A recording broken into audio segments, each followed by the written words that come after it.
everyone, welcome to another episode of Poly Talks, and as I'm sure you know, I was out for quite a bit this time, and I apologize for that. I was taking a little break, but now it is full steam ahead, daily uploads, environment-focused videos, and I will not disappoint you guys again.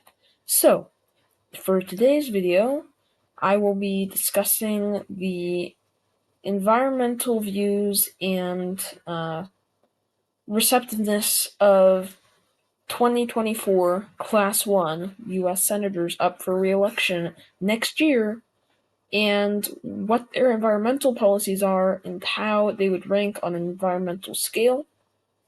And in order to do this, blue will not just represent Democrat, but instead it will represent the pro-environmental action senators. And just as we use, tilt and lean and likely and all of that, we will be doing the same. And then this is anti-environmental action. And I'm sure, as you know, the colors I chose for both of those categories are no secret, because it is the fact that practically even the most conservative Democratic senator is around the same, if not slightly more pro-environment and environmental action and policies than the furthest left Republican senator, and there's a strong correlation between partisanship and environmental action, with Democrats being much more favorable to policies like the Green New Deal and climate legislation than Republicans, for a variety of reasons that we will not discuss this time, but could make a great future analysis. So, first of all, I will simply begin by characterizing most of the Republican senators here, and it's no secret this year most of the Republican senators are very conservative, so I always make that mistake. I characterize Montana as Republican, although it is not this year. Utah, for sure. These are all conservative states where there is very little receptibility towards environmental action. Florida, Rick Scott, for sure, is not. And Ted Cruz certainly isn't. And I will cover any states I missed. North Dakota, of course. Now that's the extent of what's interesting for this cycle. Now we'll begin to characterize the senators in terms of their degree of environmental policy, and these are the Democratic senators. So first we'll begin in this region here. Pretty much all of the Democrats are strongly inclined towards environmental action, and that includes Bernie Sanders, who I wish I could give an even darker blue because he is an outspoken environmentalist and strongly supports policies such as the Green New Deal.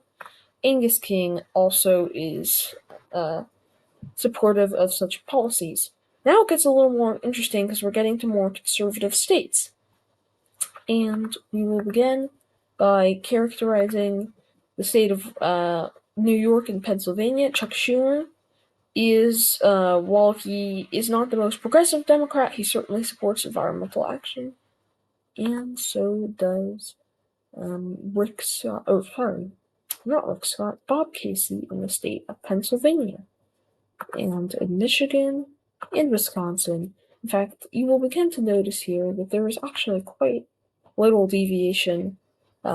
Most of these senators are very strongly pro-environmental action, with some exceptions, and we may as well just do all of the states at once. Most of these strong liberal states, even less liberal ones like Nevada, Pennsylvania, and Wisconsin, pretty much all of these, you can say, the senators are strongly in favor of environmental action and policies.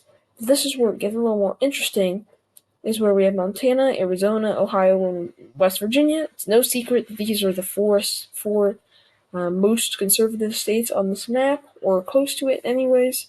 And we'll begin by characterizing Arizona, which is a lean blue. Now, while Kirsten Sinema, the senator from the state, has shown some inclination and willingness to back policies such as the Inflation Reduction Act that do boost climate change efforts. She has been opposed to many such and certainly would not support the Green New Deal. So that explains why I'm giving her a lean rating. In Montana, I will give Jon Tester a likely rating because he has definitely not been so much of a thorn in the Democrat side on this issue, although certainly he is more conservative than your average senator from one of these states that are strongly in favor of environmental action. And in these remaining two states, I would say Ohio. I actually wanted to leave this one to the end because this is a major exception. Ohio is quite a conservative state, but Sherrod Brown actually has quite left views. Certainly not progressive in my eyes, but close to it anyways. And he is quite supportive of environmental policy, which is very interesting considering he hails from a quite Republican state. And the final state, we have good old Joe Manchin, who has routinely been a massive obstacle to Democrats trying to pass any sort of climate policy, largely due to the extent of the coal industry within his state and the fact that he needed to appeal to fossil fuels in order to win support. And for that, he gains a tilt rating for being ever so slightly on the environment side in terms of climate policy and legislation, but certainly Joe Manchin is the least willing to support pro-environmental action, and that is another reason why Democrats must be very pleased to have an extra seat in the United States Senate this cycle.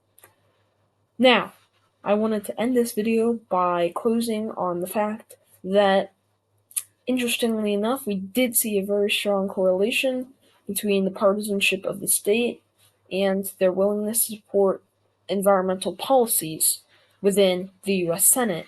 And I just wanted to leave on that by stating that this is a fascinating fact that has emerged in the modern political landscape, that there is a strong correlation between environmental support and partisanship, and Democrats tend more to be pro-environmental action depending on how conservative or liberal they are, and Republicans are the opposite. So in other words, there is a directly proportional relationship between environmental support and the political leaning of a senator.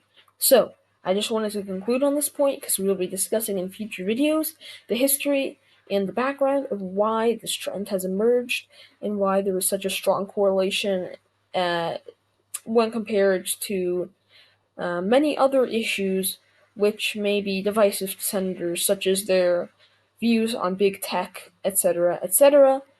This is one of the issues you expect not to be partisan on the surface, but it most certainly is, and we will be discussing that in a future video.